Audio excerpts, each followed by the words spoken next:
Hey guys, I am Paul Trudell-Payne and welcome to In Your Mind.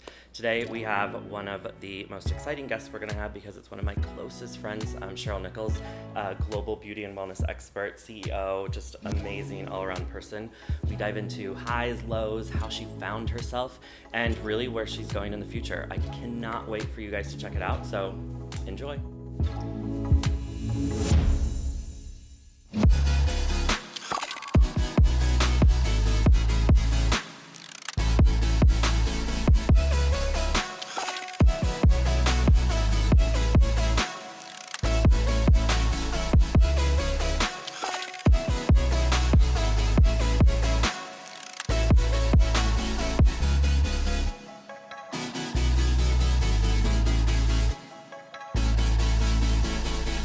Guys, welcome and a huge welcome to Cheryl. Cheryl is one of my closest friends. She also is a global beauty and wellness educator, mentor, anything you can think of. So Cheryl, I'm excited to have you. Thank you. I'm excited to be here. This is just kind of fun to sit down and chat with you this way. Yeah, I know, it's different. It's not usual that we have people here and their microphones, but it's definitely usual on the couch.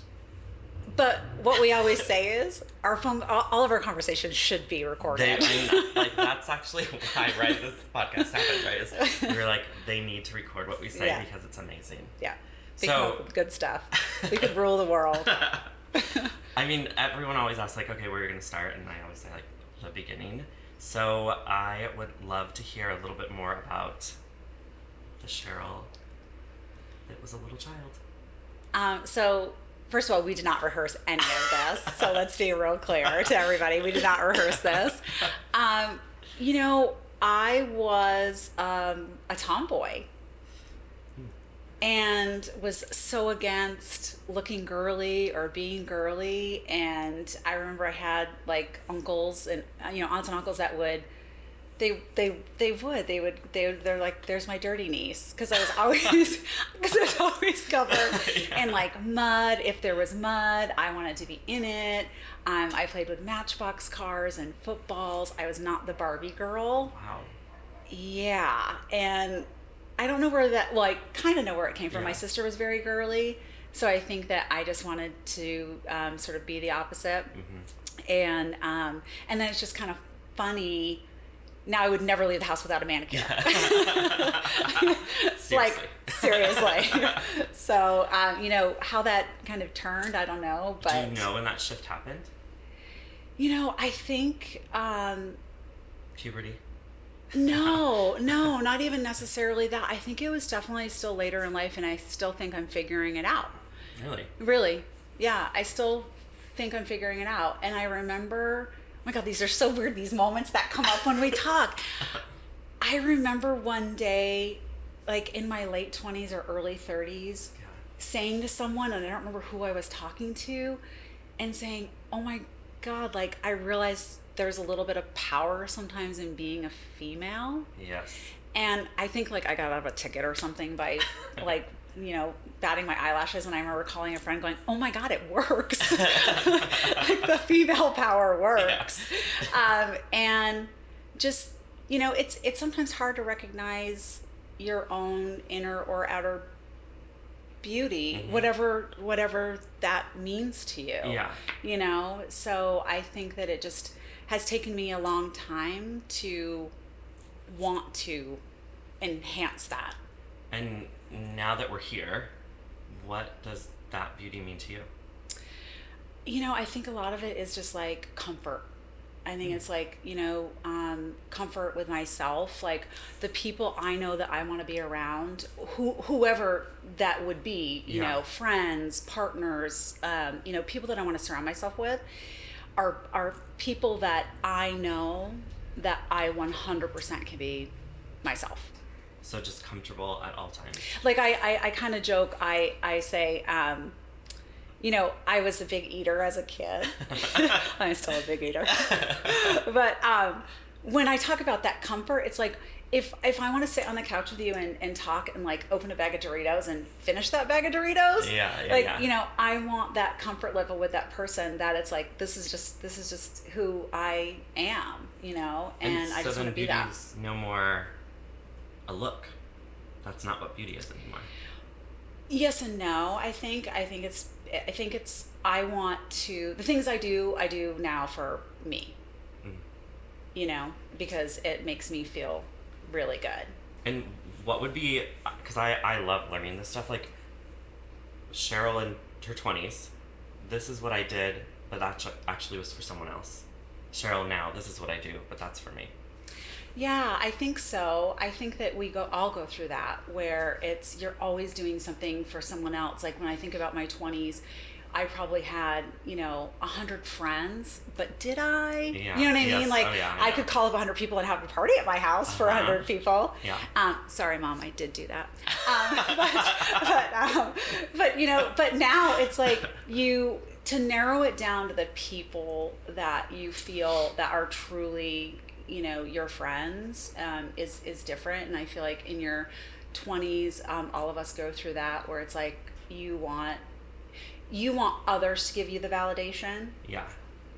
And then you have to get to a point in your life where you have to give it to yourself. That's interesting though, like most people don't get there, I feel. Oh, 100%. 100%. And I think that you don't ever really 100% get there. Okay. I mean, you look at anybody, what I think is fascinating is like when you think about Victoria's Secret models, and they'll talk about their insecurities of their body. You look at a comedian, and a lot of them are such introverts. Yep. They're so incredibly shy, and if you really knew them, you'd be shocked For sure. at what was going on in their head. I just think that we all have those insecurities, and it's just, how do you get through them? How do you become accepting of yourself, and you close out any of the outside noise from what you think anyone else is saying or isn't saying? I think the story is a lot worse in our own head. 100%.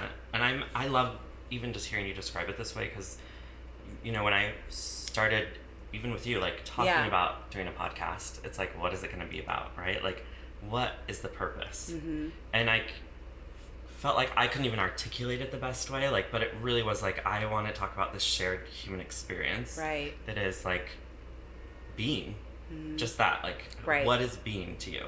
And because it is a lot of not pretty and insecure and anxious and nervous, but we don't focus on that, right? Like, it's because especially now it's like good vibes only, like positivity, which is amazing and great, but I also think what happens is then you lose the people that maybe are not in that headspace, And they're right not now. there yet. They're not there yet. They're not there yet. And sometimes when you're not there yet, you can't think that you can get there. Yeah. So I think it's important for people to talk about their vulnerabilities and talk about what they went through. I mean, you and I had kind of this conversation the other day, where it's like, it's important for people to know, like, you're not in it alone. Yeah. And someone has gone through probably something similar, and then you don't feel like you're in a silo. You don't feel like you're going through it yourself. Those darkest times for me, I'm not going to talk for anybody else, but sometimes, those darkest times is when things are quiet sometimes. And you're at the moment you put your head on the pillow. It's the worst. Right? I mean, we talk about this. Right. It's my The least favorite moment time. you put your head on the pillow, sometimes it's like, why does everything come crashing at you at once?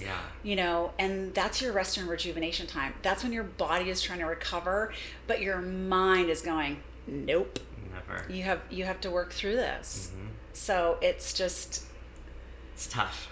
It's never over. I think that something always triggers you, something always comes up for you. And I feel like that's where you come in. Because, I mean, one thing I know, we've known each other for like a decade, right? At least, probably. I think, yeah. At least, yes. At least, yes. like, so you have people in your life always that you're like, okay, I'll go talk to this person. Yes. They'll calm me down. They'll make me feel like something. Yes. And you've made an entire career, really, of blending wellness into beauty in a way, right? Like the beauty industry, wellness, how you're blending that.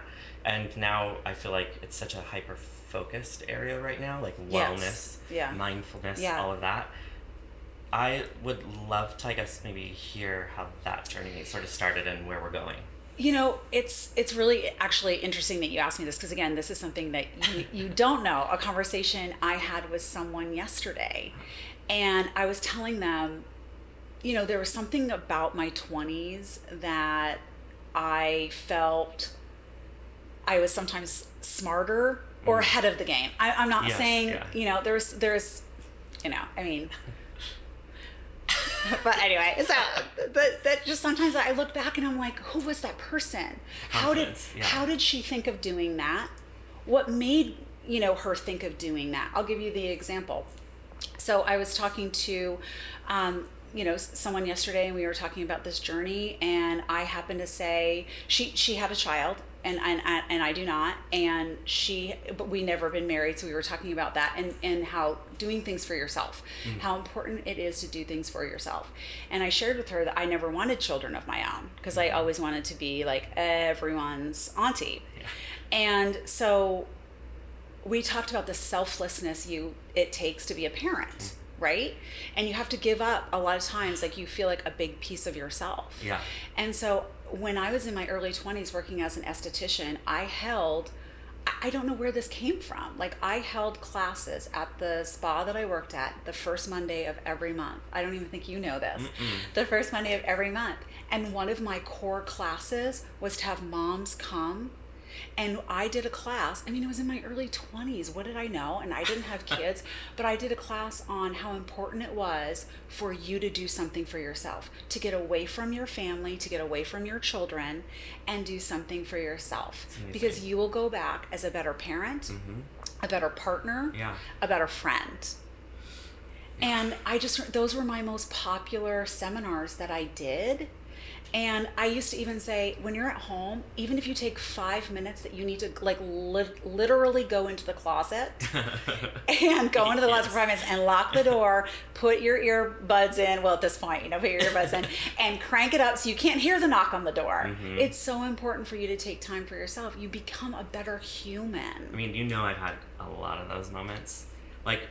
Because closet moments of locking the closet. No one prepares you, right? Like you're never prepared for being a parent, just like you're never prepared for being a husband or anything in your life.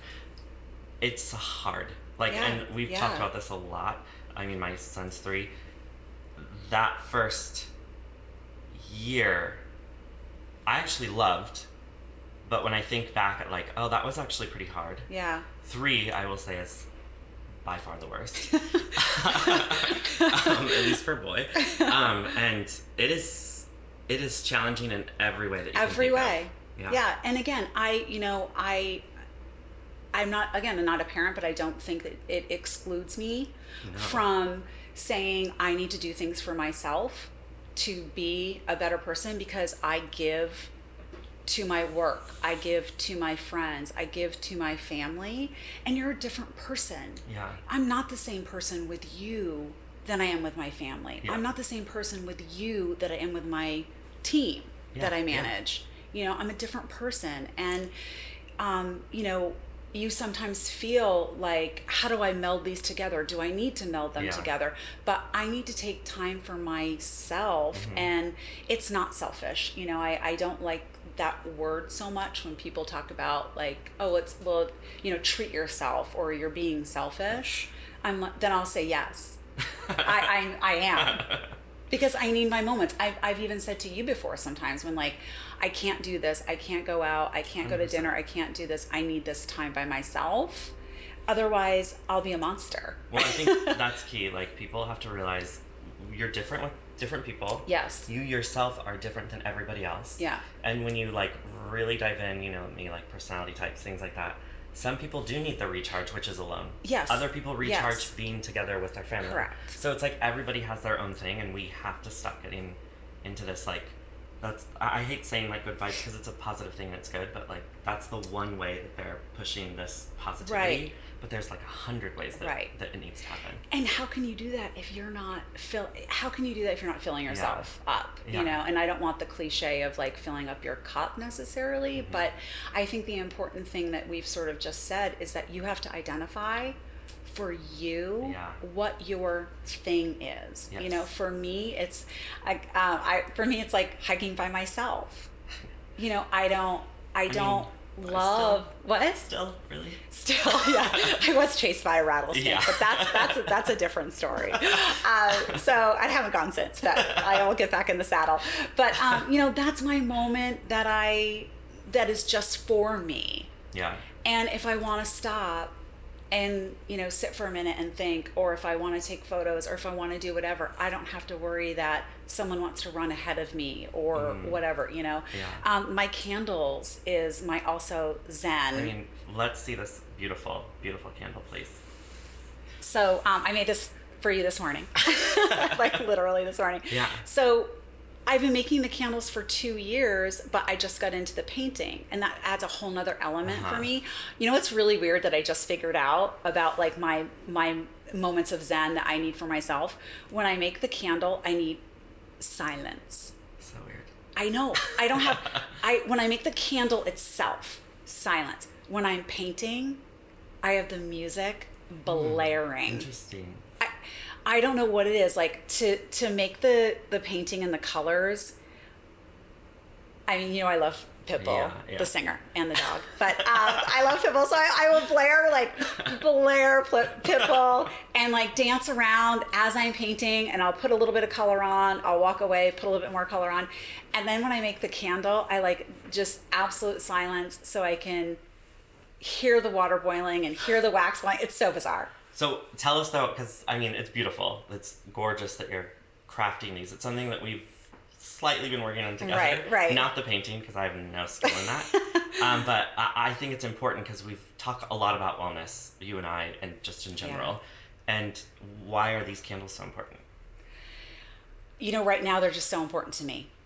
And, you know, to me, there's so much that's involved in it as far as on my end, and so I sort of, as cheesy as this may sound, this is how I think about the candles when I make them. I joke and say that I'm a 95-year-old Italian woman who doesn't have a recipe, that just says it's made with love, and that's why it just smells good. But you know, using the essential oils, using things that are really going to boost your mood, using things that are just that make you feel good. And the painting I just got into a couple weeks ago. Yeah. But what I love about the painting is then I can get into color therapy. So then I can start incorporating color into it that evokes another sensation. Yes. And another feeling in your home. And what I love is that, because I'm leaving this with you, is what I love is that every time you look at this, you're going to think of me. For sure. And know that I made it just for you too, you know, at the same time. So it just, I love it. It's again, like something that feeds my creative side that I need to do for myself. But the great thing is other people get the benefit too. Yeah. I mean, and that's now I get to do for myself, right? Like color therapy, aromatherapy. It's that holistic idea and holistic WHO. Correct.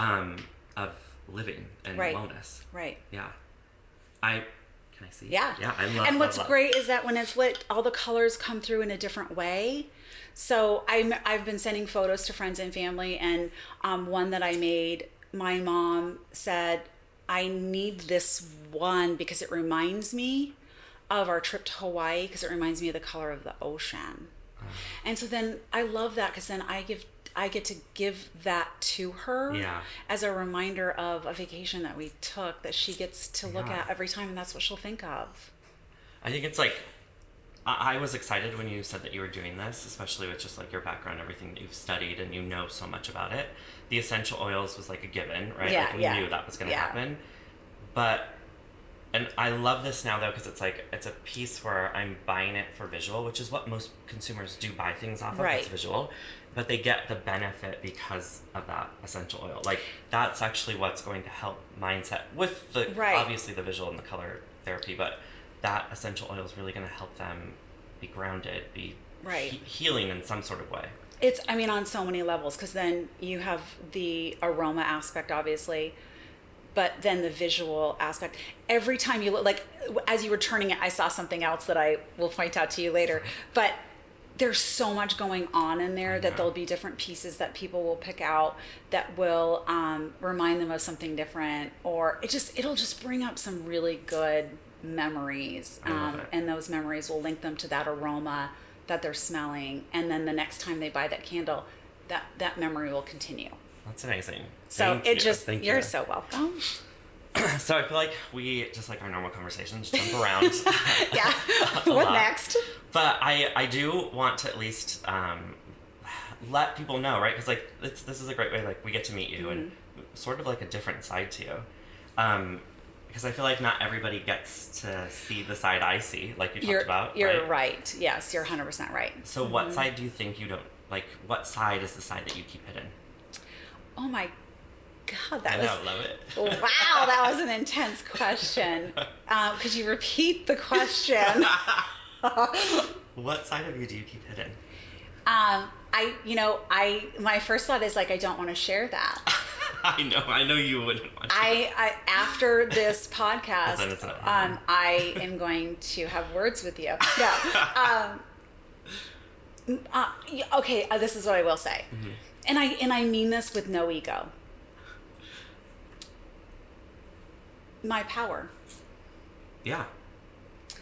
I like that. Yeah, I would say, and my strength. I feel like there's sometimes the person that I am for certain people, that they don't want to see my strength because it's not good for them. Yeah, I mean, I'm gonna jump in. Oh dear. Here we go. It's happening when you're friends on the show. It's happening. But I mean, I'm like clinching. I agree. I do actually I think that is the honest answer. Thanks. We talk about this all the time. What are you doing? You're so powerful. You're so you're this way. I agree with you. You do keep that hidden. Just like you can say 100 things that we're not going to say because I'm interviewing and you're not. But about me. So, Yikes. Yeah. But I mean, I think that's key to know. Because I bet you there's, especially for women, I bet you a lot of them do that.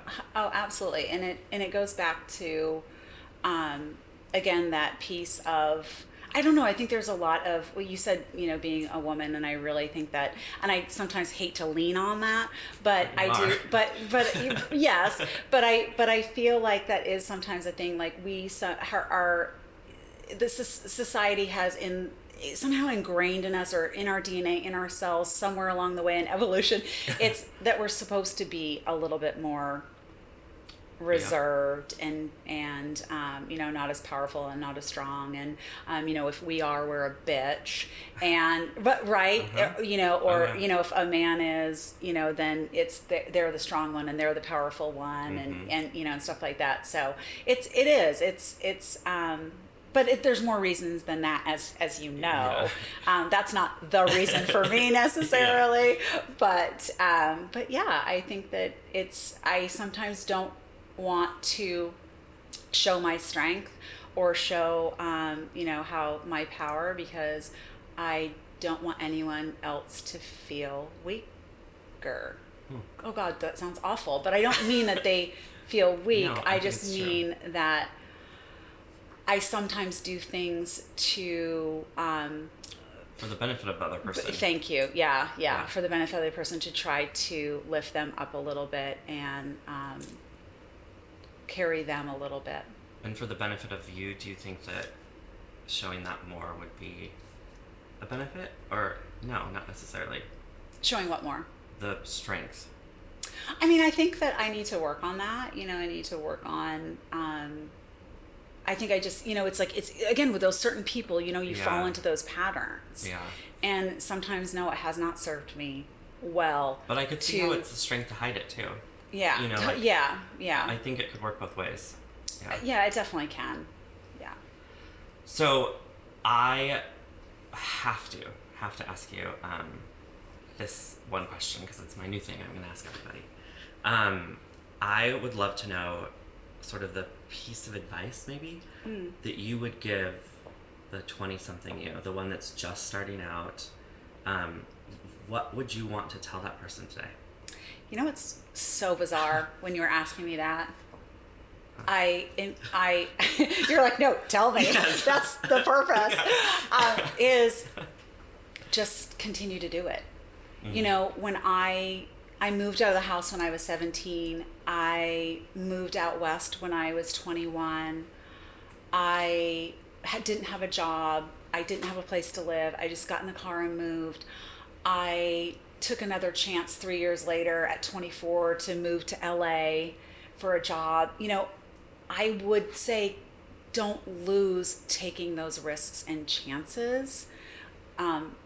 That was the best thing that you could have ever done for yourself, was to believe that you could have done it, because I did not come from a space and place of people taking a risk. I love that. And I mean, that's the perfect ending, because I want to end there, because like we need to let everybody leave with that. Like, believe that you can do it, because you can do it. But, thank you. Yeah, thank you. Thank you so much for being here, and we'll see you guys hopefully next week. Thank you. Hey guys, we just wrapped up with Cheryl Nichols, my really good friend and amazing person. She told us tons of info, and I cannot wait for you to see the rest of the season, because we're going to get people just like that, passionate, amazing people you need to hear about. So make sure to like, follow, subscribe, and we cannot wait to hear from you.